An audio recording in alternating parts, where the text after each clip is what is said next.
नमस्कार दोस्तों, मैं हूं doctor Nikhil Agarwal. Let's talk health का ये दूसरा सेशन है। पहला सेशन हमने कैंसर अवेयरनेस के बारे में किया था और वो काफ़ी अच्छा सेशन रहा। आज का सेशन भी हमारा एक बहुत इम्पोर्टेंट टॉपिक के बारे में है। Are you eating healthy? मतलब जो भी कुछ आप खा रहे हैं या पी रहे हैं, क्या वो पोषक है, क्या वो सेफ है, क्या वो आपकी सेहत के लिए अच्छा है या हानिकारक है।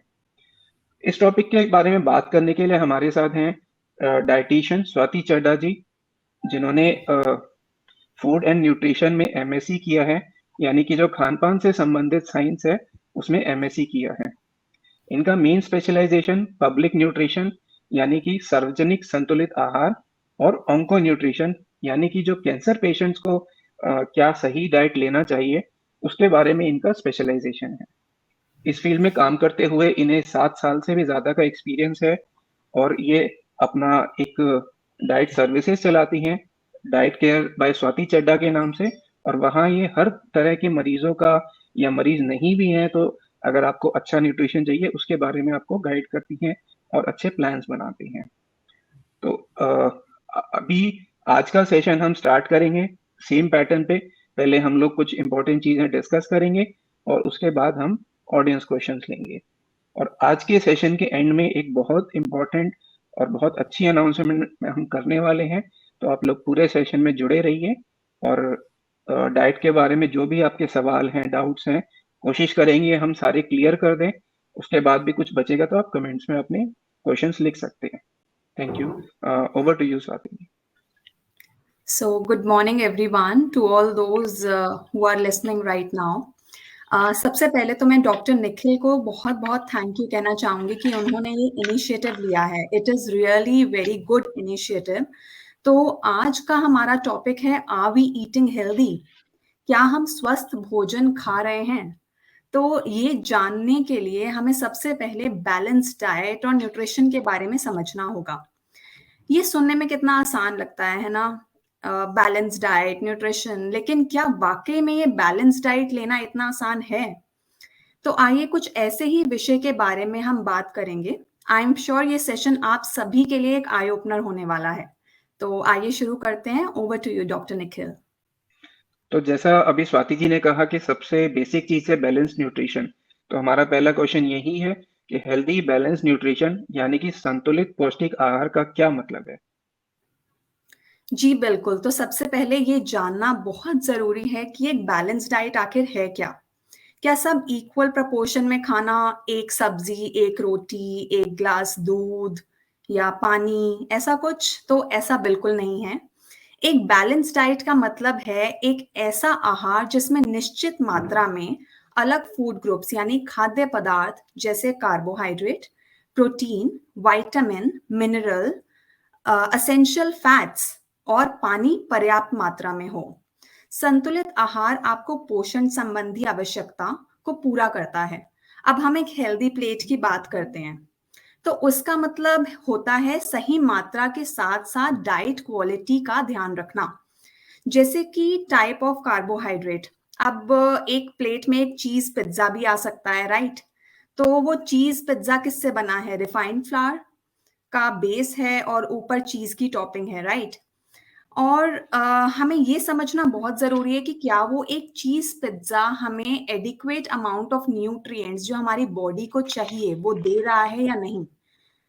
तो दस an ideal plate must include carbohydrate, fat, milk and its products, fruits and vegetables जिससे हमें प्रोटीन्स, जिससे हमें विटामिन्स एंड मिनरल्स मिलते हैं, protein in the form of eggs, legumes यानी दालें, paneer, etc. These all should be combined with regular enough intake of water and physical activity. Okay. तो दूसरा हमारा सवाल, जैसे हेल्दी बैलेंस न्यूट्रिशन हमने समझा, तो क्या सभी लोगों के लिए बैलेंस न्यूट्रिशन सेम होता है कि सभी लोगों ने अगर बराबर कार्बोहाइड्रेट, फैट सब चीजें इंक्लूड कर ली, या कुछ अलग अलग लोगों में डिफरेंट होता है? नहीं, बिल्कुल नहीं डॉक्टर निखिल। तो अक्सर लोग मुझसे ज़रूर पूछते हैं कि क्या ये डाइट मैं भी ले सकता हूँ या ले सकती हूँ? जो आपने मेरे हस्बैंड को दिया है या जो आपने मेरे बेटे को दिया है, तो मैं हर बार उनको यही बोलती हूँ कि हमारे लिए ये जानना बहुत ज़रूरी है कि हर व्यक्ति अलग होता है। अगर एक पर्सन किसी चीज़ से, किसी मेटाबॉलिक डिसऑर्डर से सफ़र कर रहा है, लाइक थायरॉइड एग्ज़ाम्पल लेते हैं, थायरॉइड, पीसीओडी या हाइपरटेंशन का, तो उनका टेंडेंसी ये भी रहता है कि वो वेट गेन ज़रूर करेंगे, राइट? तो हमारी डाइट जो भी डिज़ाइन होती है, वो उसी अकॉर्डिंग डिज़ाइन की जाती है, जिसमें हम उनकी नीड्स का ध्यान रखें, उनके न्यूट्रिशनल नीड्स का पर्टिकुलरली ध्यान रखें। अब फॉर एग्ज़ाम्पल थायरॉइड के पेशेंट्स हैं, उनको कहा जाता है कि आपको पत्ता गोभी या गोभी वाली सब्जियाँ नहीं लेनी हैं, या कोई इनफर्टिलिटी से जूझ रहा है, तो हम उनको कहते हैं कि आपको ईस्ट्रोजन रिच फूड नहीं लेने हैं या सोया के प्रोडक्ट नहीं लेने हैं, जिससे आपको इनफर्टिलिटी हो सके। So these are certain examples, और पर्टिकुलरली उनकी डाइट भी अलग बनाई जाती है एज पर देयर बीएमआर। अब बीएमआर एक शब्द है, बेसल मेटाबॉलिक रेट जिसे हम कहते हैं, कि आपका बॉडी का एक अमाउंट, फॉर एग्जाम्पल कैलोरी का अमाउंट बताता है वो, कि आपको इतनी कैलोरी तो लेनी ही लेनी है, इससे कम लेंगे तो आपको डेफिशिएंसीज हो सकती हैं। आप ये कर सकते हैं कि अगर आपका 1000 से 2000 के बीच में बीएमआर है, तो आप 500 घटा सकते हैं, 1500 कैलोरी से स्टार्ट कर सकते हैं। तो that is particularly for designing the diet plan. अब हम ये भी बात कर सकते हैं, जैसे एक पेशेंट है who have just recovered from cancer, तो अब लोग बोलते हैं कि कैंसर से अब हमें तो कोई ऐसा साइड इफेक्ट नहीं है, बट ऐसा नहीं होता। जब हम कीमोथेरेपी या कोई ऐसी चीज लेते हैं तो साइड इफेक्ट्स जरूर आते हैं, कोई ना कोई साइड इफेक्ट हमारे सामने आता है। फॉर एग्जाम्पल कई लोगों को डायरिया फेस करना पड़ता है, या नोजिया या वॉमिटिंग टाइप फेस करना पड़ता है, तो हम रिकमेंड करते हैं कि आपको फाइबर रिच फूड थोड़ा कम लेना चाहिए, and you will have to increase the intake of water, ताकि वाटर सोल्यूबल वाइटामिन्स जो लॉस हो रहे हैं या इलेक्ट्रोलाइट टाइप देना चाहिए, जिससे वो बॉडी में बने रहें। सो this is the thing, doctor Nikhil, we should always design the diet along with the nutritional needs and what the person is suffering from. Also in addition we should check the food allergens. आजकल लोगों को पता नहीं होता कि उनको किस चीज से एलर्जी है, and most common allergy is wheat की एलर्जी आजकल बहुत ज्यादा हो रही है, सीलियाक डिजीजेस, या कभी कभी मिल्क इंटॉलरेंस होता है। Matlab, this I have also checked with my son that whenever I give him top feed, उसको दूध वगैरह देते हैं तो उसको गैस बनने लगती है। That means that he is not able to digest milk. So this you have to check, like what is what are the food allergens you are suffering from. So this is it. Yeah. बिल्कुल आपने सही बताया कि हर इंसान अलग है, हर इंसान की बॉडी अलग है और हर इंसान की बॉडी का रिस्पॉन्स डिफरेंट आता है डिफरेंट डाइट्स पे। ओके, तो अगला सवाल हमारा है कि जैसे काफी लोग ऐसा कहते हैं कि दिन में 3 बार खाना चाहिए, सुबह, दोपहर, रात को। कुछ लोग कहते हैं कि 3-4 घंटे में, 2-3 घंटे में आप कुछ-कुछ खाते रहिए। तो इसमें से सही कांसेप्ट कौन-सा है? तो ये काफ़ी कॉमन क्वेश्चन है कि हमें कितनी बार खाना चाहिए, या मैं अपने बच्चे को कितनी बार खाना खिलाऊँ, वो तो हर थोड़ी देर में खाना माँगता है। सो this is very, very common question. तो इसका आंसर ये मैं कहूँगी कि अगेन हर पर्सन की नीड या हर एज ग्रुप की नीड अलग होती है। अगर हम देखें एक इन्फेंट जो 6 महीने का है, उसने अभी वीनिंग फूड लेना स्टार्ट किया है, तो पीडियाट्रिशियंस या डॉक्टर्स यही रेकमेंड करते हैं कि उनको स्मॉलर मील्स दी जाएं, छोटे-छोटे इंटरवल में दी जाएं, राइट? जैसे हम फ्रूट मैश करके दे सकते हैं, एप्पल स्ट्यू करके दे सकते हैं, सूजी खीर बनाकर दे सकते हैं। These are smaller meals which should be incorporated in frequent times, like हर 2 या 3 घंटे में उसको ये दे दिया।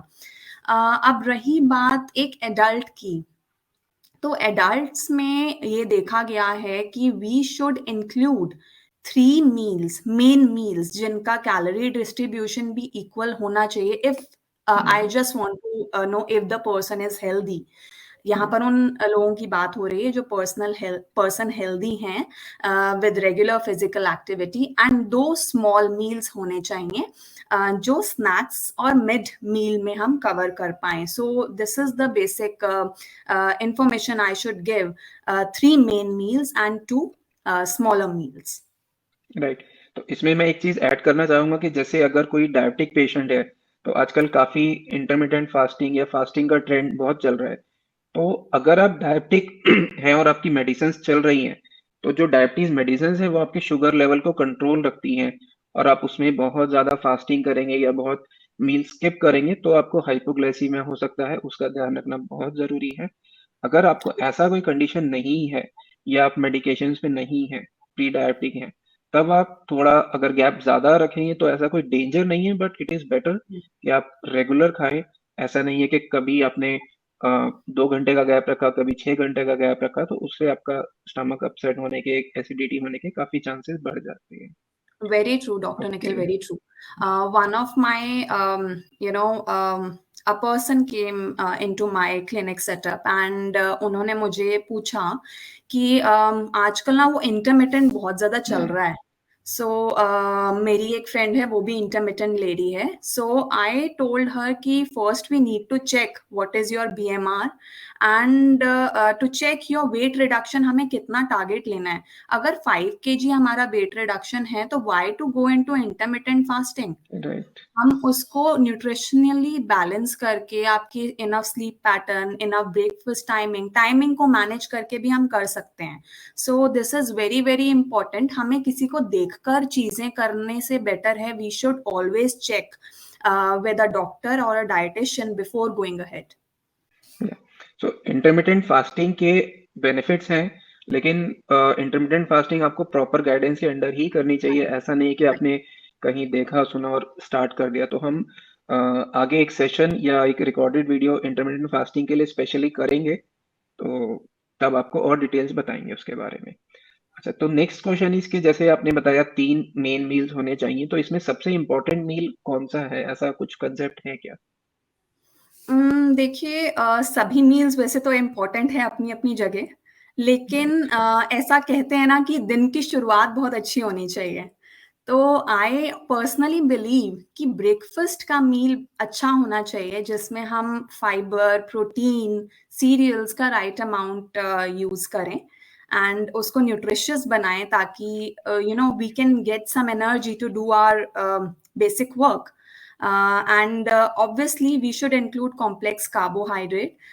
So this can be in the form of oatmeal smoothie kind of thing, or we can include muesli with added fiber, like apple add kar diya humne dice karke. So these are some healthier options which should be included in our breakfast. In fact काफी लोग मुझसे ये भी बोलते हैं कि हम परांठा खा सकते हैं या ऐसा कुछ. तो परांठा में कोई मनाही नहीं होती है. मतलब अगर ऐसे ना पंजाबियों में बोल देते हैं परांठा खाते हैं देसी घी या घी लगा करके, तो वो तो होंगे ही ना मोटे. तो ऐसा कुछ नहीं होता. We should definitely inculcate stuffed rotis, अगर हम उसको ऐसे बोलें, स्टफ्ड रोटी अगर हम बोलें, और उसमें अगर हमें घी भी लगाना है तो हम ऑप्टिमम अमाउंट में घी लगाएं. ऐसा नहीं कि हम भर भर के घी लगा रहे हैं. तो उसको इस तरीके से भी हम ले सकते हैं. तो वी कैन मेक पनीर की चपाती या पनीर की स्टफ रोटी, तो कुछ ऐसा भी हो सकता है. We can grate carrot. हम जो आटा अपना गूंथते हैं, हम उसको और फाइब्रस बनाने के लिए उसमें बॉइल्ड घी या कैरेट कुछ ऐसा भी हम डाल सकते हैं ताकि उस आटा को भी हम फाइबर रिच बना पाएं. along with that we should also add oats का आटा and wheat flour combined, ताकि हम उसको और फाइब्रस और न्यूट्रिशियस बना पाएं. या बिल्कुल, जैसा आपने बताया कि मॉर्निंग जो ब्रेकफास्ट है वो काफ़ी इम्पोर्टेंट है। उसका एक और सिग्निफिकेंस है, अगर सपोज़ जैसे आजकल काफ़ी लोगों की लाइफ़स्टाइल ऐसा हो गया कि सुबह लेट उठेंगे और जल्दी-जल्दी में ऑफ़िस जाएँगे, काम पे जाएँगे और ब्रेकफास्ट स्किप कर देते हैं या प्रॉपर नहीं लेते हैं। तो जब आपने ब्रेकफास्ट प्रॉपर नहीं लिया है, आप काम पर जा रहे हैं, आपकी एनर्जी यूज़ हो रही है, तो काफ़ी चांसेस हैं आपको बीच में भूख लगेगी और कुछ भी जो भी स्नैक्स आपको अवेलेबल होंगे, जो कि मोस्टली कोई पैक्ड फूड होंगे या फास्ट फूड होंगे, वो लेने के चांसेस भी ज़्यादा रहते हैं। अगर आपने एक राइट. प्रॉपर ब्रेकफास्ट किया है तो it is a good chance कि आप अननेसेसरी स्नैकिंग नहीं करेंगे। ओके। ट्रू। जी। तो नेक्स्ट हमारा सवाल है कि जैसे अभी तक जो भी आपने हेल्थ डाइट के बारे में बताया, अगर हम ये पूरा डाइट फॉलो करें तरीके से, सब अच्छा खाएं, तो क्या ये काफी है एक अच्छी हेल्थ के लिए, या एक अच्छी हेल्थ के और भी कोई कंपोनेंट्स होते हैं? डेफिनेटली डॉक्टर निखिल, अब लोग आते हैं और मुझसे बोलते हैं कि हमने तो वेट लॉस डाइट लिया था बट हमारा वेट लॉस नहीं हो पा रहा है। तो मैं उनको यही चीज बोलती हूँ कि हाउ मच अमाउंट या how much duration of the physical activity you were doing. क्या आपने इनएक्टिव लाइफस्टाइल था या सेडेंटरी था, तो वो कहते कि हम तो बैठते हैं, हमारा वर्क फ्रॉम होम है, हमारे पास टाइम नहीं होता बिल्कुल भी। Right. So this is the thing, आप अगर फिजिकल एक्टिविटी नहीं करेंगे और खाली हम बैठकर खाते रहेंगे तो हमारा एनर्जी आउटपुट क्या हुआ? Nothing. We are not giving anything out, कोई कैलोरीज बर्न नहीं हुई। तो हमारी बॉडी में जो भी चीज बन रही है इट विल बी स्टोर्ड, और बाद में अगर हम स्टार्व करेंगे तो वो स्टोर्ड चीज जो होगी वो रिलीज नहीं होगी और उस वो और फैट बनाएगी हमारी बॉडी में, राइट? तो फिजिकल एक्टिविटी करना बहुत बहुत इंपॉर्टेंट है। WHO, जैसा कि आप समझते हैं, वर्ल्ड हेल्थ ऑर्गेनाइजेशन, उन्होंने 30 से 40 मिनट का फिजिकल एक्टिविटी रिकमेंड किया है 5 days a week for a healthy adult individual. Apart from that, regular intake of water should also be there. हमें कम से कम 3 लीटर ऑफ वाटर इनटेक तो लेना ही चाहिए। Plus maintaining our mental health. Right. आजकल मतलब सब देखते हैं, बोलते हैं कि यार थायराइड पहले तो गोइटर होता था जिसमें हमारा जो नेक होता था वो बड़ा हो जाता है, और थायरॉक्सिन हार्मोन ठीक से काम नहीं करता या कुछ ऐसी प्रॉब्लम हो जाती है, हाइपो या हाइपर थायरॉइडिज्म हो जाता है। तो हमें ये जानना बहुत जरूरी है, आजकल वैसा कुछ देखा नहीं गया है and every second person is suffering from thyroid. Why so? This is all due to stress. हम अपना स्ट्रेस मैनेज नहीं कर रहे हैं and whatever signals brain is sending, तो वो सिग्नल्स अफेक्ट कर रहे हैं हमारी बॉडी के हार्मोनल फंक्शंस को। तो पीसीओडी हो गया, पीसीओएस जिसे हम कहते हैं, सिंड्रोम या डिसऑर्डर, या फिर थायराइड या और हार्मोनल प्रॉब्लम्स भी इसी वजह से हो सकती हैं। तो हमें स्ट्रेस मैनेज करना बहुत बहुत ज़रूरी है। ब्रीदिंग एक्सरसाइजेज बहुत ज़रूरी हैं before going out for a regular physical activity. तो 8 hours of sleep management, along with breathing exercise once you are up, for 10 minutes and 30 minutes for your physical activity, be it a brisk walk or cycling or anything you are comfortable in. Right. Again इसमें मैं 2 points add करना चाहूँगा। जैसे आपने बताया कि minimum 5 days a week, तो जो 2 डेज़ का गैप है वो आपका कंटिन्यूअस नहीं होना चाहिए। ऐसा नहीं Right. कि 5 दिन एक्सरसाइज किया फिर 2 दिन ब्रेक किया, वो 2 दिन आपके इस बीच में होनी चाहिए। लाइक 2-3 दिन एक्सरसाइज करके 1 ब्रेक लिया, फिर 2-3 दिन बाद 1 ब्रेक लिया, अगर ज़रूरी है। अदरवाइज़ आप 7 डेज़ भी करेंगे तो वो और भी ज़्यादा बेनिफिट है। जी सेकंड थिंग बिल्कुल। इज़ जी, सेकंड थिंग जैसे आपने अभी स्ट्रेस के बारे में बताया, तो स्ट्रेस हमारे लाइफस्टाइल के साथ जो हमारा एनवायरनमेंट है, जो सोसाइटी है, जो वर्क प्लेस है, वो बहुत ज़्यादा इंक्रीज होता जा रहा है। इवन बच्चों में भी, जहाँ हम रियलाइज नहीं करते हैं, तो छोटे छोटे बच्चों में भी स्ट्रेस काफी बढ़ गया है। अभी जैसे हमने लास्ट टाइम कैंसर के बारे में बात की थी कि कैंसर में भी लाइफस्टाइल से बहुत ज्यादा फर्क पड़ता है। तो अभी काफी सारे कैंसर ग्रुप्स में मैं जुड़ा हुआ हूँ। कल या परसों एक कैंसर ग्रुप में एक डिस्कशन हो रहा था कि हेल्दी लाइफस्टाइल से कैंसर का कितना फर्क पड़ता है। तो काफी लोग वहाँ ऑफेंड भी हो गए थे। उन्होंने कहा कि हम लोग हमेशा अच्छा खाना खाते हैं, एक्सरसाइज भी करते हैं और स्लीप भी प्रॉपर लेते हैं, लेकिन फिर भी हमें कैंसर हुआ, तो ऐसा क्यों हुआ? तो जब हम लोगों ने और फर्दर डिस्कस किया, तो काफी लोगों के ऐसा रिवील हुआ कि जब उन्हें कैंसर हुआ, उससे पहले काफी टाइम से वो लोग क्रॉनिक स्ट्रेस में थे। तो जो डे टू डे थोड़ा सा स्ट्रेस होता है वो तो नुकसान नहीं करता, इनफैक्ट वो जरूरी है बॉडी को रिस्पॉन्स के लिए। बट एक जो राइट। क्रॉनिक स्ट्रेस होता है ओवर द टाइम, महीनों तक, सालों तक, वो आपको हर बीमारी में काफी सिग्निफिकेंट रोल प्ले करता है, तो उसका ध्यान रखना बहुत जरूरी है। ट्रू। जी। तो अभी नेक्स्ट हमारा सवाल है कि वेट लॉस के बारे में, बिकॉज डाइट का मतलब मैक्सिमम लोग समझते हैं कि वेट लॉस डाइट ही होता है, जो कि गलत है, उसके बारे में भी हम बात करेंगे। लेकिन अगर वेट लॉस की बात करें तो उसमें क्या चीजें खानी चाहिए और क्या चीजें अवॉइड करनी चाहिए वेट लॉस के लिए? राइट।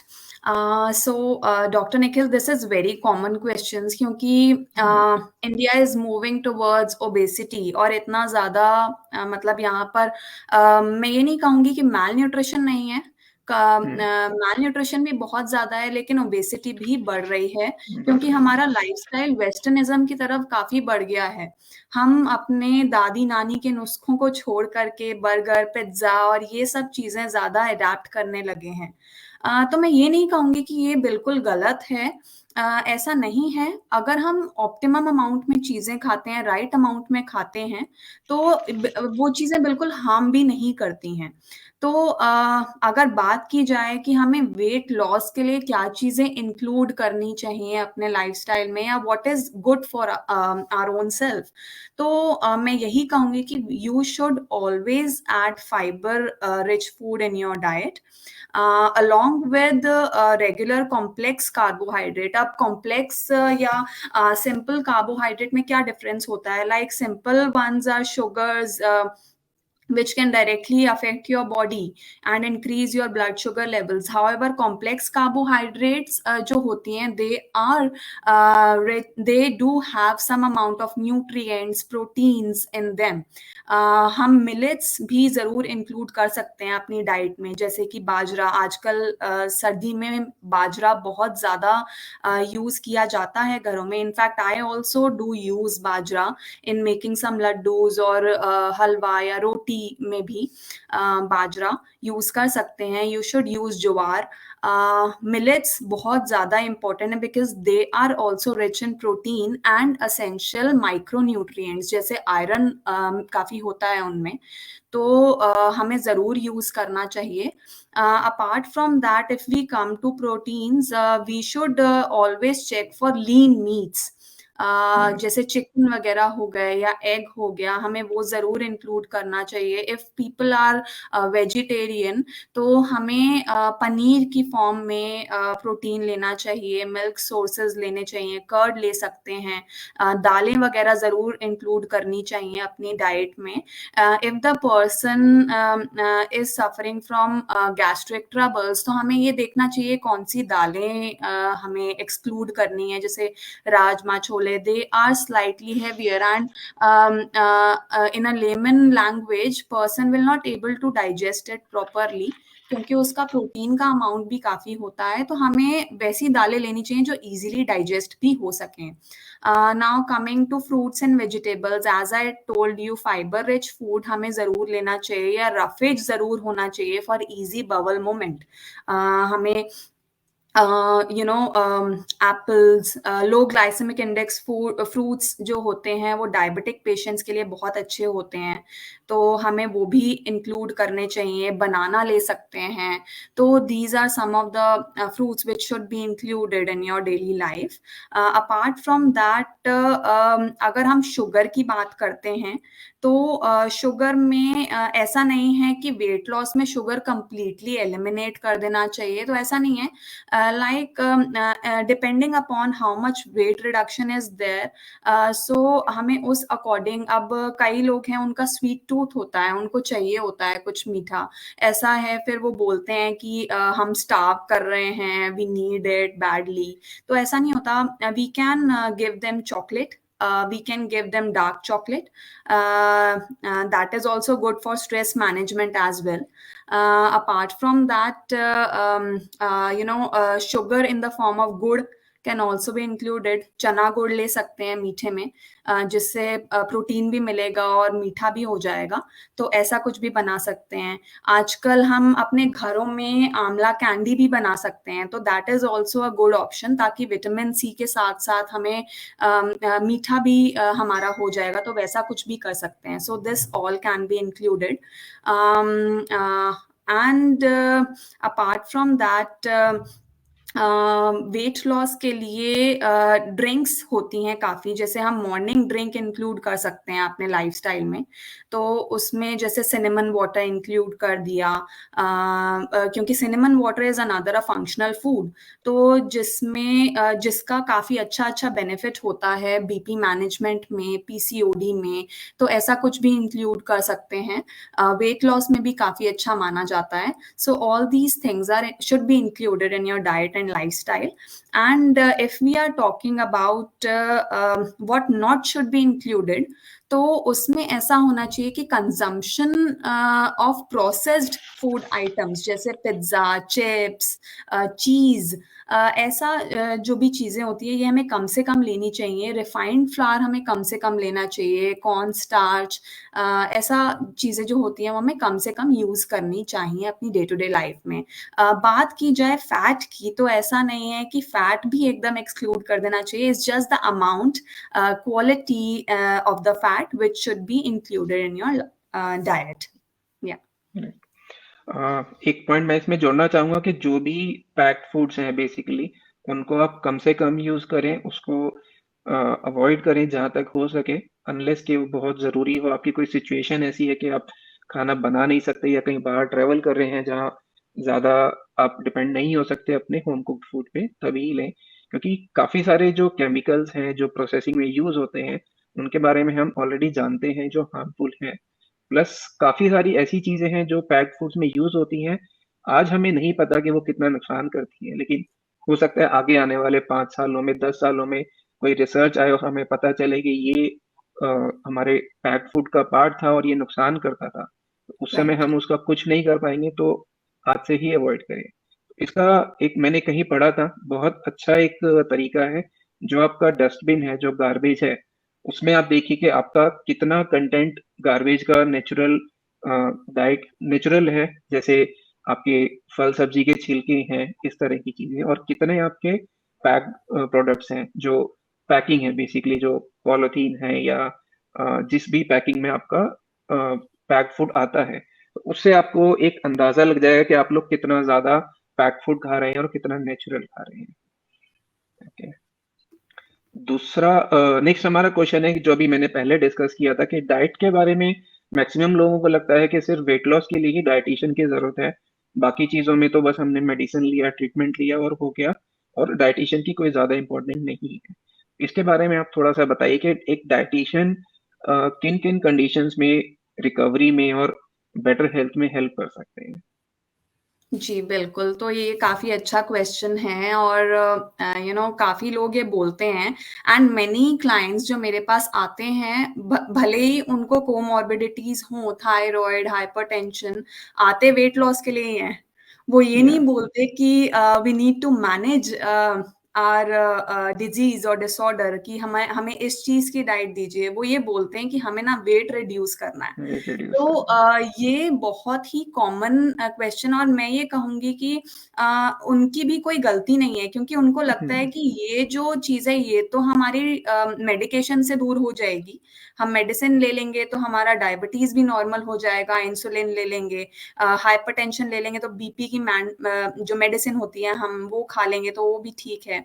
तो ऐसा बिल्कुल नहीं है। एक डायटीशियन की ज़रूरत सिर्फ वेट लॉस मैनेजमेंट में नहीं होती।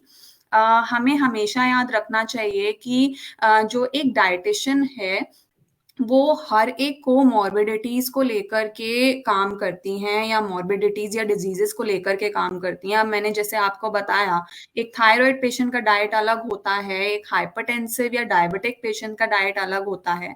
तो हर एक व्यक्ति अलग है, एंड उनको भी ये जानना बहुत ज़रूरी है कि अपार्ट फ्रॉम वेट रिडक्शन, हमें अपने डिज़ीज़ेज़ को मैनेज करना आना चाहिए। अगर हम बोलें कि एक हाइपरटेंसिव पेशेंट है एंड हम उसको सॉल्ट दिए जा रहे हैं या सोडियम रिच फूड दिए जा रहे हैं, बजाय के उनको पोटेशियम रिच फूड लेना चाहिए, राइट? तो उसकी जगह वो कहते हैं कि नहीं नहीं, वो तो हम दवाई खा रहे हैं ना, हमें उसकी ज़रूरत नहीं है, राइट। वेट रिड्यूस करवा दीजिए, तो ऐसा नहीं होना चाहिए। हमें बिल्कुल इस चीज़ को समझने की ज़रूरत है कि एक डायटीशियन सारे डिज़ीज़ेज़ की डाइट प्लान करती है along with whatever your needs are. अगर आप एक नॉर्मल रेंज में हैं, बीएमआई रेंज में, आपको वेट रिडक्शन की ज़रूरत नहीं है, ना ही वेट गेन करने की ज़रूरत है, तो यू शुड ऑलवेज चेक कि if you are suffering from diabetes, क्या आपका शुगर लेवल नॉर्मल रेंज में है या नहीं, या एकदम से हाइपर या हाइपोग्लाइसीमिया से आप सफर कर रहे हैं, कभी बहुत ज्यादा हो जाता है, कभी कम हो जाता है, तो उसके लिए भी एक डाइटिशियन बहुत जरूरी है। आपके सारे मील पैटर्न्स को कैलकुलेट करना, एनर्जी को बैलेंस करना, तो वो बहुत बहुत ज्यादा जरूरी है। तो मैं यही कहूंगी, apart from weight loss, a dietitian should be consulted for each and every clinical setting, clinical diseases. Yeah. Right. तो बाहर के देशों में तो काफी ट्रेंड है, लगभग हर कंडीशन के बाद डाइटिशियन को कंसल्ट करते हैं लोग। थोड़ा सा हमारे यहाँ लोगों का एक इकोनॉमिक फैक्टर भी आ जाता है, और काफी इम्पोर्टेंट फैक्टर एक इग्नोरेंस का भी है। जी। होपफुली आज कुछ लोग इस चीज को समझेंगे और अपनी हेल्थ का ज्यादा ध्यान रखेंगे। अच्छा, नेक्स्ट हमारा क्वेश्चन है कि आजकल जैसे बाहर के खाने का काफी ज्यादा ट्रेंड हो गया है, और ये ट्रेंड आई वुड से कि पिछले 5-10 सालों में बहुत ज्यादा इंक्रीज हुआ है। और जब से ये फूड डिलीवरी सर्विसेज हो गई है, तब तो बाहर के खाने का ट्रेंड और भी बढ़ गया है। और प्लस कोविड के फैक्टर से अगेन, बिकॉज लोग घर में अकेले हैं, बोर हो रहे हैं, कुछ एंटरटेनमेंट नहीं है, तो खाने से ही वो लोग काफी अपना मूड बेटर करने की कोशिश करते हैं।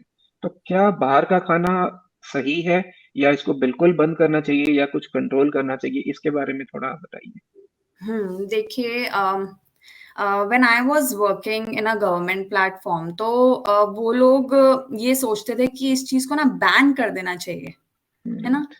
तो मेरा ये मानना है कि बैन करना एक ऑप्शन नहीं है।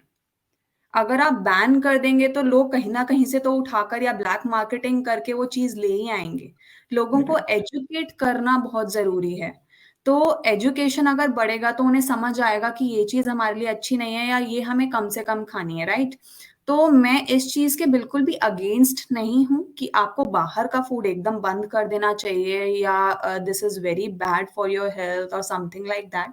No, if the person is healthy and he is maintaining his lifestyle very well, तो 10 से 15 दिन में एक चीट मील तो हो ही जाना चाहिए। राइट। उसकी कोई आई डोंट थिंक उसमें कोई हार्म रहता है अगर वो एक चीट मील लेते हैं। बस हमें ये देखने की ज़रूरत है कि हम जो भी चीट मील या जो भी हम बाहर का खाना खा रहे हैं, it should be hygienic enough, and उसमें जो भी इंग्रेडिएंट्स यूज़ हो रहे हैं या जो भी हम चीज़ चूज़ कर रहे हैं, वो एक हेल्दी ऑप्शन होना चाहिए आइडियली। फॉर एग्ज़ाम्पल, अगर हम बाहर जा रहे हैं, हम बोल रहे हैं यार छोले भटूरे ले आओ वो स्ट्रीट फूड वाले, तो उसके लिए मैं ज़रूर कहूँगी कि हाँ, उससे आपका पेट ज़रूर खराब हो जाएगा, या it can harm you later in life. But right. अगर हम उसकी जगह साउथ इंडियन फूड को लें, जैसे सांबर ले लिया, डोसा ले लिया या इडली ले ली, तो that can be included in your diet for 10 to 15 days। घर में भी बना सकते हैं, so anything can be possible. Apart from that, अगर हम देखें, बेक्ड कटलेट्स आजकल काफ़ी मिल जाते हैं। अगर हम जाते हैं किसी अच्छे रेस्टोरेंट में, तो वो भी ले सकते हैं। या हम पिज़्ज़ा में चीज़ लेस करवाकर सब्जियों की टॉपिंग्स इंक्रीज़ कर सकते हैं। सबवे ले सकते हैं विद लेस और no cheese, with a multigrain bread, तो ऐसा कुछ कर सकते हैं हम। Chicken right. सैलेड्स भी इंक्लूड कर सकते हैं, राइट। राइट। तो बिल्कुल यही मेन चीज है कि आपको हर चीज का बैलेंस रखना है। जैसा या स्वाति जी ने पहले बताया था कि एक हेल्दी लाइफ के लिए सिर्फ डाइट ही इम्पोर्टेंट नहीं है, बाकी चीजें भी हैं। तो अगर आप पूरी हेल्थ का ध्यान रखते हैं, रेगुलर एक्सरसाइज करते हैं, रूटीन में अपने घर का प्रॉपर अच्छा साफ सुथरा खाना खाते हैं, तो आप कभी 10-15 दिन में एक बार अगर बाहर का खाना खाते हैं, जो कि आप इंश्योर करें साफ हो, तो उससे कोई प्रॉब्लम नहीं है। नहीं खाने से कई बार आप लोग बहुत ज्यादा अंदर ही अंदर भर जाते हैं, फिर आप एक नहीं पूरे हफ्ते भर तक चीट मील राइट, खाते हैं, तो वो चीज गलत है। और राइट।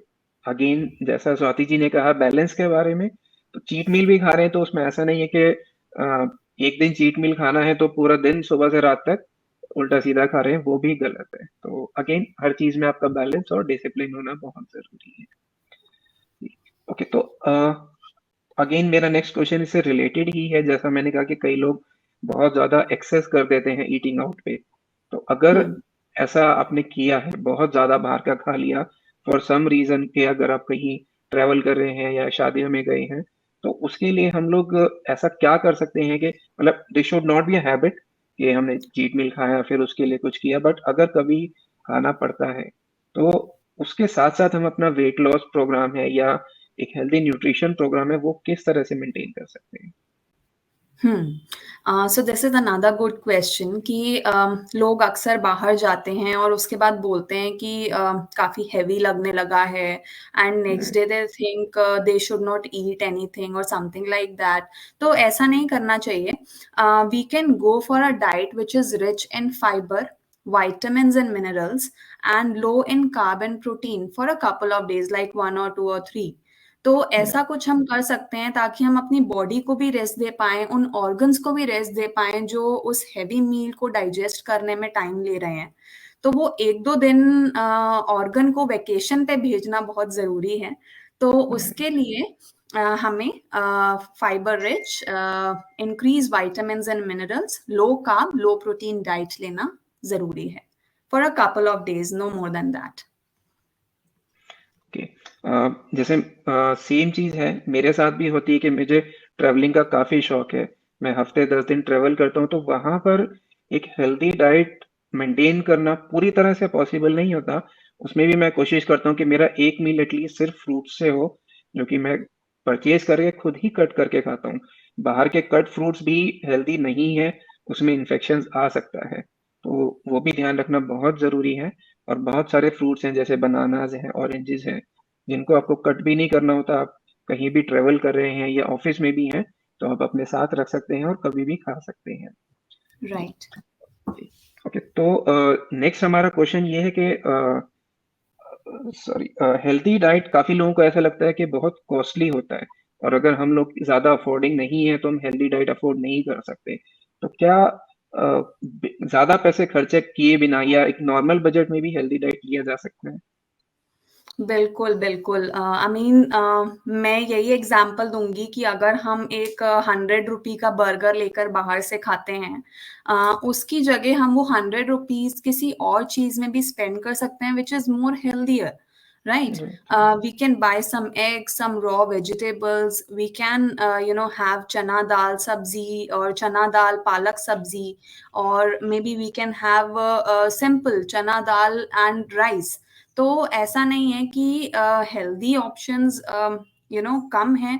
अब मैं मतलब ऐसा नहीं है, एक रिसर्च ये भी की गई है कि जो लो सोशो इकोनॉमिक स्ट्रेटा के लोग हैं, जो गरीब लोग हैं, उनमें भी कंज़म्पशन ऑफ पैकेज्ड फूड काफ़ी देखा गया है। ऐसा नहीं है कि वो राइट। नहीं करते हैं पैकेज्ड फूड कंज़म्पशन, लेकिन उनके घर में जो किचन है वो उसको पूजते हैं, राइट? तो राइट। उसमें उनका जो भी खाना बनता है that is the healthier option. या अगर वो सिर्फ़ चपाती ही खाते हैं तो वो एक सब्ज़ी या चपाती ले लेते हैं या कुछ ऐसा कर लेते हैं, जबकि हमारे पास सोर्सेज़ हैं, फिर भी हम बाहर का खाना प्रेफ़र करते हैं। So, we should always include a such diet which is healthier as well as cost effective। तो हमें वो चीज़ ज़रूर देखनी चाहिए कि ऐसा ना हो कि हम ये सोचें कि 100 रुपए में क्या आता है? अगर आप बाहर जाएँगे तो 100 रुपए में बहुत कुछ आ जाएगा। राइट। तो अगेन इसमें एक दो चीजें मैं ऐड करूंगा। जैसे पहले मैंने एग्जांपल दिया था बनाना का, ऑरेंज का, तो एक हुँ, बनाना या ऑरेंज की कॉस्ट बहुत कम होती है। और अगर आप फास्ट फूड खाते हैं तो जितने में आपका एक बनाना आता है उसमें कुछ भी नहीं मिलेगा आपको, बट वो राइट। बहुत हेल्दी है। जैसे अगेन ड्राई फ्रूट्स में हम आलमंड्स काफी रिकमेंड करते हैं, लेकिन अगर आप अफोर्ड नहीं कर सकते हैं तो आप पीनट्स खाइए। ले कॉस्ट सकते में हैं। बहुत डिफरेंस है, लेकिन बेनिफिट्स में बहुत माइनर सा डिफरेंस है। Very okay true, very true. जी। या तो नेक्स्ट हमारा क्वेश्चन है कि कुछ लोग ऐसा कहते हैं कि हम मीट स्किप कर दें या फास्टिंग ज्यादा करें, तो उसके बारे में आप क्या रिकमेंड करेंगे? I think you should never skip your meals. Meals का काफ़ी इम्पोर्टेंस रहता है हमारी लाइफ में। जैसे मैंने आपको बताया, 3 मेन मील्स हमारे इक्वल कैलोरी डिस्ट्रीब्यूशन के होने चाहिए, ताकि हम good lifestyle, good nutrition and regular physical activity balance कर पाएँ। अगर हम मील स्किप करते हैं, तो हमारा मेटाबॉलिज़्म भी वीक हो जाता है। अ, हमारी बॉडी स्टार्व करने लगती है, और जो भी हम खाएँगे then our body starts to store it, क्योंकि उसको भी लगता है कि यार हमें तो खाना नहीं मिलता, है ना? हमें तो राइट। हमें बस जो भी हमें अभी खाने को मिल रहा है, हमें फटाफट स्टोर कर लेना चाहिए। तो अदरवाइज़ बाद में मिले ना मिले, तो वही चीज़ हमारी फैट में कन्वर्ट होने लगती है। तो we should always have smaller meals, and हमें अपनी बॉडी को बेसिकली बेवकूफ़ बनाना है। हमें उसको छोटे-छोटे मील्स देने हैं, उसको पुचकारना है कि देखो हमने तुम्हें खाने को दिया, ताकि वो स्टोर ना करे उन चीज़ों को, right. Right? So this is the main thing. हमें ज़रूर अपने मील्स रेगुलर टाइम पे लेने चाहिए। Skipping meals should not be an option of doing weight loss और स्टार्विंग फॉर डाइट।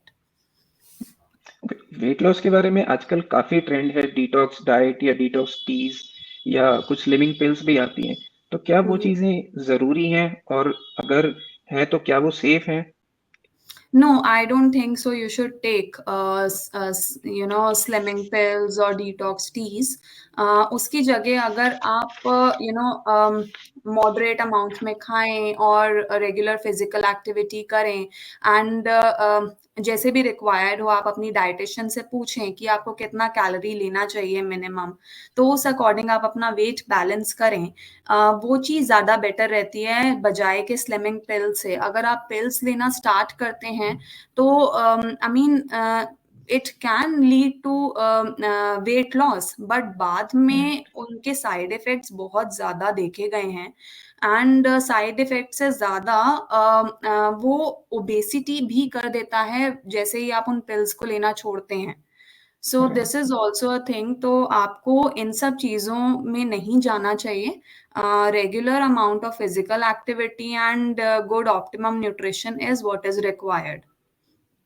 जी, बिल्कुल। जैसे अभी स्वाति जी ने बताया कि जो भी आपका डाइट लॉस पैटर्न है, वो एक हेल्दी पैटर्न होगा, तो आप ग्रेजुअली वेट लॉस करेंगे। बहुत ड्रास्टिकली नहीं करेंगे, थोड़ा करेंगे कुछ लिमिटेड टाइम में, लेकिन वो आपका सस्टेन रहेगा। अगर आप फास्ट तरीके ट्राई करेंगे, तो उनसे वेट लॉस जल्दी होगा, आपको अच्छा लगेगा, बट उतना ही जल्दी वो गेन भी होगा, और बाद ट्रू। में उसको लूज करना ज़्यादा डिफिकल्ट हो जाता है। तो शुगर के बारे में आजकल काफी लोगों के कंसेप्ट्स हैं, कुछ लोगों को डर है, कुछ मिसकंसेप्शंस हैं। ये शुगर ज्यादा खाने से मोटापा हो जाता है, शुगर खाने से मोटापा हो जाता है, या डायबिटीज भी हो सकता है। तो इन चीजों के बारे में आप थोड़ा सा बताएंगे, शुगर के बारे में? बिल्कुल, बिल्कुल। तो मैं एग्ज़ाम्पल लेकर ही बताती हूँ। एक पर्सन है, वो हमारे पास आता है और वो बोलता है कि मैं तो मैडम बहुत ज़्यादा शुगर खाता हूँ, इसलिए ना मुझे डायबिटीज़ हो गई। एंड सिमिलरली एक और इंडिविजुअल हमारे पास आता है और वो बोलता है कि मैंने तो शुगर आज तक छुई नहीं, फिर भी मुझे डायबिटीज़ हो गई। सो right. right, so both the persons are suffering from the same metabolic disorder, diabetes, लेकिन दोनों का शुगर कंजम्पशन में वास्ट डिफरेंस है, राइट? तो ऐसा क्यों होता है? तो हमें ये जानना बहुत ज़रूरी है कि शुगर कोई पॉइज़न नहीं है, या शुगर आपको मार नहीं देगा, या शुगर आपको मेटाबॉलिक डिजीज़ेज़ नहीं दे देगा, अगर आप उसको राइट अमाउंट में खाते हैं। So having it in optimum amount, ये बहुत ज़्यादा रिक्वायर्ड होता है। अगर हम उसको बहुत ज़्यादा खा रहे हैं, लगातार खा रहे हैं, तो obviously it can create problems in later in life. लेकिन अगर हम नॉर्मली खा रहे हैं, तो कोई प्रॉब्लम नहीं होता। अब बात आती है कि अपार्ट फ्रॉम शुगर, अगर उस बंदे ने शुगर लिया ही नहीं, तो फिर उसको डायबिटीज कैसे हो गई, राइट? या उसने भी शुगर लिया, फिर भी डायबिटीज हो गई। तो ये हमें जानना बहुत जरूरी है कि शुगर ही एक मेन कल्प्रिट नहीं होता है। शुगर के अलावा भी हम जो खा रहे हैं, बीट कॉम्प्लेक्स कार्ब्स या जो भी हम चीज ले रहे हैं, वो एंड में ग्लूकोज में ही कन्वर्ट होता है। एंड अगर हमारा एंड प्रोडक्ट ग्लूकोज है, तो अगर suppose if our body is starving, या उसका मेटाबॉलिज्म उतना स्ट्रांग नहीं है, तो वो स्टोर करता रहेगा, उस चीज को करता रहेगा, एंड एंड में ये डिजीजेस जरूर हमारी बॉडी को परेशान कर सकते हैं। तो हमें चीजें रिक्वायर्ड अमाउंट में ही खानी चाहिए। ऐसा नहीं है कि अगर हम रोटी खाने बैठे हैं तो हम 10-15 रोटी खा लेंगे या 5-6 रोटी खा लेंगे एक बारी में, तो ऐसा नहीं होना चाहिए। जो एक बैलेंस डाइट है हमें वैसे ही लेना चाहिए, ताकि हमें ये डिजीजेस परेशान ना कर सकें। And I must emphasize on stress management again and again.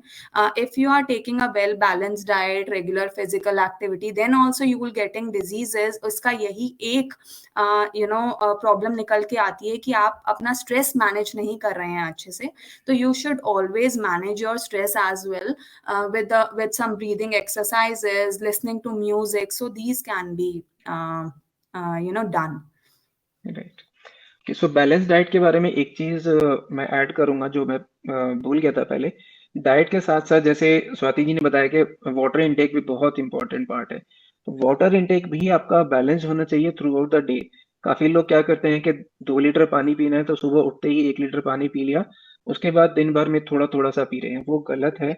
आपको प्रॉपर अमाउंट में लेना है, प्लस उसको through out the day divide करके लेना है। ऐसा नहीं कि एक बारी में आप सारा ले लें। सेम प्रोटीन के लिए बहुत लोग करते हैं कि सुबह ब्रेकफास्ट में काफी ज्यादा हैवी प्रोटीन ले लिया और दिन भर में प्रोटीन नहीं ले रहे हैं, वो भी गलत है। आपकी जो प्रोटीन रिक्वायरमेंट है उसको आपको पूरा दिन भर में मेन मील्स में प्लस स्नैक्स में डिस्ट्रीब्यूट करके लेना है, तो आपको ज्यादा बेनिफिट होगा। Okay, right. तो जी, तो जैसा आपने शुगर के बारे में बताया, इसी तरह से फैट्स यानी कि जो ऑयल्स हैं, हमारे कुकिंग मीडिया है, उनके बारे में भी बहुत ज्यादा लोगों को डाउट्स होते हैं, कंफ्यूजन्स होते हैं। कि कुछ लोग कहते हैं कि घी खाना बहुत अच्छा है, कितना भी आप खा सकते हैं। कुछ लोग कहते हैं कि ऑलिव ऑयल अच्छा है। कुछ लोगों को रिफाइंड ऑयल के बारे में काफी लगता है कि वो गलत है। तो इन सब चीजों के बारे में आप थोड़ा एक्सप्लेन कीजिए कि कौन सा ऑयल सही है।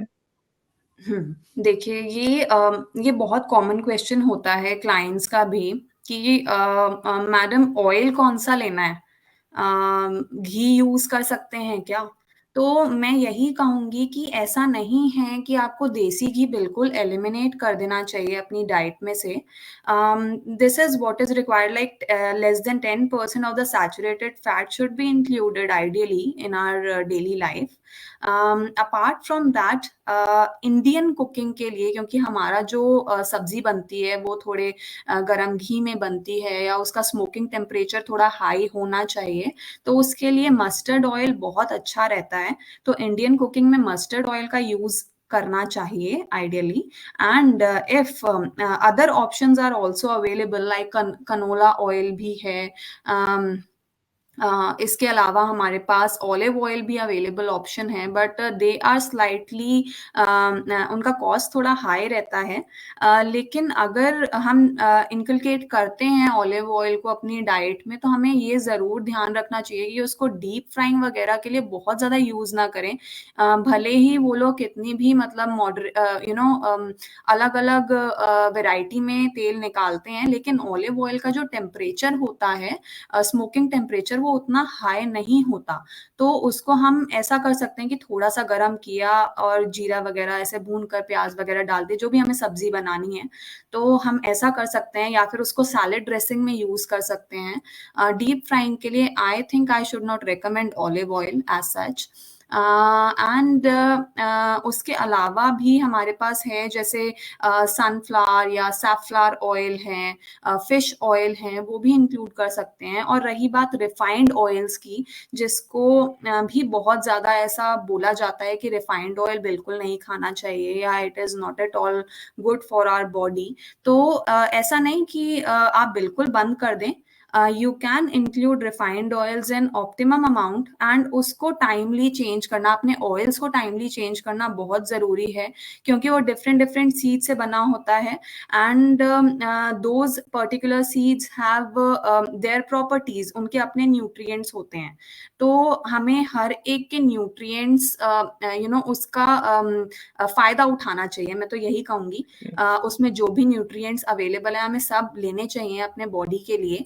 सो this is the main thing. बाकी इंडियन कुकिंग के लिए I should recommend mustard oil, क्योंकि उसमें राइट अमाउंट ऑफ जो हमें एसेंशियल फैटी एसिड्स चाहिए होते हैं वो होते हैं। बिल्कुल, जैसे आपने बताया अभी एक कमेंट भी आया है घी के बारे में, तो काफ़ी लोगों को ऐसा लगता है कि क्योंकि हम अक्सर ऐसा कहते हैं और सही भी है कि जो हमारा पुराना डाइट था वो अच्छा था, तो बहुत लोग कहते हैं कि घी पहले यूज़ करते थे तो हम घी कितना भी खा सकते हैं, तो वो गलत है। पहले और अभी में डिफरेंस ये है कि पहले हमारा लाइफ़स्टाइल बहुत ज़्यादा एक्टिव होता था। लोगों के राइट। पास व्हीकल्स नहीं होते थे, चलते बहुत थे, काम बहुत साइकिल्स करते थे। राइट, या मेड्स नहीं होते थे, घर का काम भी खुद करते थे, तो वो बहुत सारी चीज़ें मैटर करती थी। प्लस जो फ़ास्ट फ़ूड का ट्रेंड है, वो भी नहीं था। तो उस समय अगर वो थोड़ा ज़्यादा घी खाते थे, तो वो एडजस्ट हो जाता था। प्लस जो घी की प्योरिटी थी, वो भी बहुत डिफरेंट थी, जो आज आपको मिलता है उससे। तो हर चीज़ टाइम के साथ मॉडिफ़ाई होना भी ज़रूरी है। अगर हम बिल्कुल। वो सारी चीज़ें 100% अडॉप्ट नहीं कर सकते हैं, तो हमें अपना डाइट उस हिसाब से करना पड़ेगा। घी सैचुरेटेड फैट है, तो वो 10% से ज़्यादा नहीं होना चाहिए, तो वो आप किसी भी फॉर्म में ले जाएँ। ओके, तो अब अगेन पैक्ड फूड्स का जो बहुत इम्पोर्टेंट टॉपिक है, हमने थोड़ा-सा पहले भी डिस्कस किया। आजकल काफ़ी ज़्यादा पैक्ड फूड बिकॉज़ लोग हेल्थ अवेयर हो गए हैं, तो बहुत सारे पैक्ड फूड्स आते हैं, उनमें लिखा होता है शुगर फ्री या कोलेस्ट्रॉल फ्री। तो क्या वो हेल्दी हैं, वो सेफ हैं या उसमें भी हमें कुछ और ध्यान रखना चाहिए? बिल्कुल, तो फूड लेबल्स को पढ़ना ज़रूर आना चाहिए हम सभी को। अब फॉर एग्ज़ाम्पल एक पर्सन शॉपकीपर के पास जाता है और बोलता है कि भैया शुगर फ्री बिस्किट दे दो। तो हुँ, हमें ज़रूर चेक करना चाहिए। अब वो बंदा ले तो आया शुगर फ्री बिस्किट, घर आकर उसने चेक किया तो उसने खाया, उसको लगा कि इसमें तो शुगर है यार, मीठा तो लग रहा है, तो ये मीठा कहाँ से आया? लेकिन उसने लिखा हुआ है शुगर फ्री है, तो हमें ज़रूर चेक करना चाहिए कि इंग्रीडिएंट्स में क्या डाला गया है। हाई फ्रक्टोज़ कॉर्न सिरप या हनी या डेक्स्ट्रेन या माल्टोस, सॉर्बिटॉल कुछ ऐसी चीज़ें ऐसे नाम भी होते हैं शुगर के। हमेशा याद रखिए शुगर के 61 नेम्स हैं। तो हमें याद रखना है कि कौन-सी शुगर डाली गई है। अ, अगर उसमें वो वाली शुगर की प्रॉपर्टी नहीं है या केन शुगर की प्रॉपर्टी नहीं है, तो डेफ़िनेटली वो कैलोरीज़ तो ज़रूर इंक्रीज़ कर रहा है उस चीज़ की, राइट? तो हमें राइट। ज़रूर ध्यान रखना है कि हम कौन-सी चीज़ लेकर के आ रहे हैं। अब आजकल काफ़ी ट्रेंडिंग है कि ये ना डाइट मिक्सचर है या this oil is cholesterol free oil. अब जैसे रिफाइंड ऑयल का ऐड देते हैं एंड वो लिख देते हैं कोलेस्टेरोल फ्री। तो मैं ये आपको बताना चाहती हूँ कि कोलेस्ट्रॉल जो होता है वो एनिमल सोर्सेज़ से हमें मिलता है। जैसे रेड मीट हो गया उसमें बहुत ज़्यादा कोलेस्ट्रॉल होता है, तो इसीलिए कहा जाता है कि आपको लीन मीट्स पे जाना चाहिए, चिकन पे जाना चाहिए क्योंकि उसमें अमाउंट ऑफ कोलेस्ट्रॉल थोड़ा कम होता है। देसी घी में कोलेस्ट्रॉल थोड़ा ज़्यादा होता है।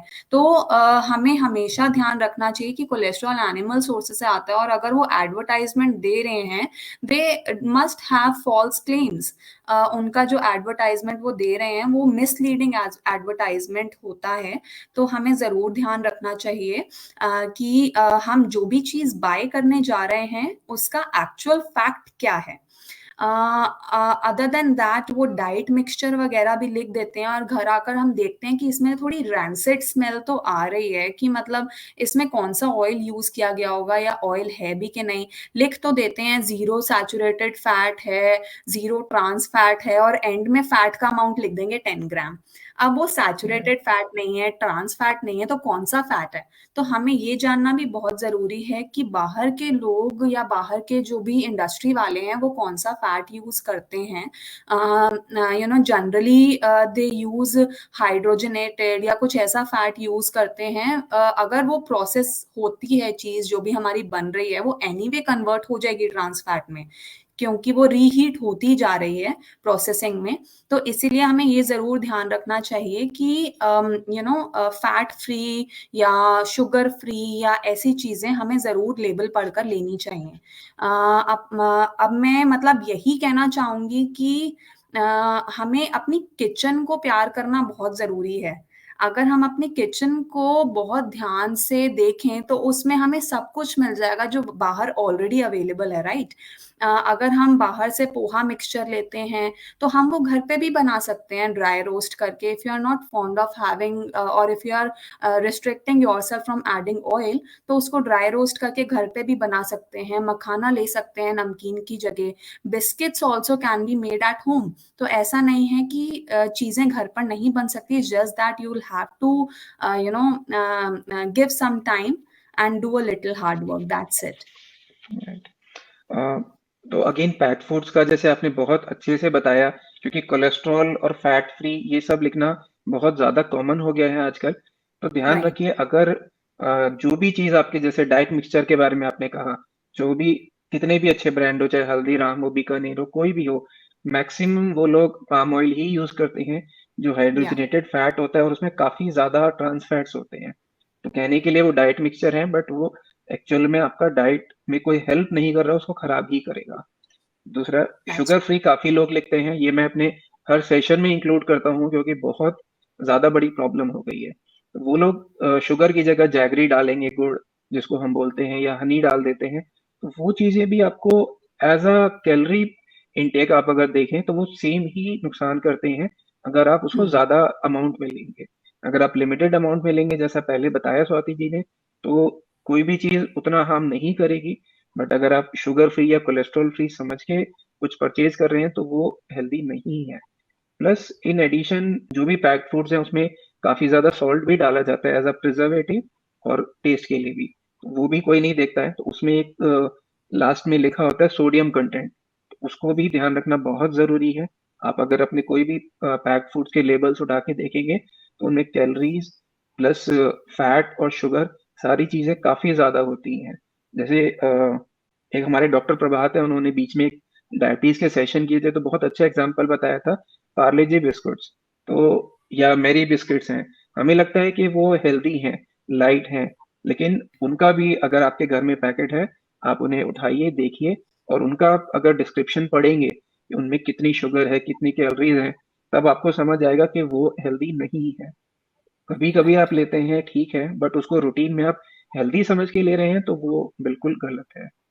थैंक यू स्वाति जी, आपने बहुत डिटेल में बहुत अच्छा इंफॉर्मेशन दिया। बहुत सारे जो लोगों के मिसकंसेप्शंस हैं, मिथ्स हैं, आजकल लोग हेल्थ अवेयर भी हो गए हैं, क्योंकि सोशल मीडिया पे कोविड के टाइम में बहुत ज्यादा लोगों ने हेल्थ के वीडियोस बनाए हैं, पोस्ट डाली हैं।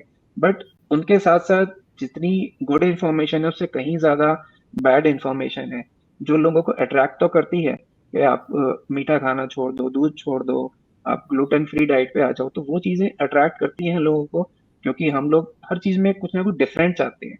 लेकिन ऐसा नहीं है कि वो सारी चीजें सही हैं। एक बैलेंस होना हर चीज का, और समझदारी से अपना डाइट लेना, वो एक मेन चीज है, और आपका ओवरऑल लाइफस्टाइल अच्छा होना। तो इसी तरह के इंफॉर्मेटिव सेशंस हम आगे भी करते रहेंगे। Thank you so So, much Swati ji. या lastly, I also want to add, fitness should not be an option. I think right. it should be your preference. So, stay fit and stay healthy. Thank you so much for a wonderful message. Thank you all for your time and your lovely comments. Uh, okay, so let's meet at next Sunday, 11 a.m. Thank you.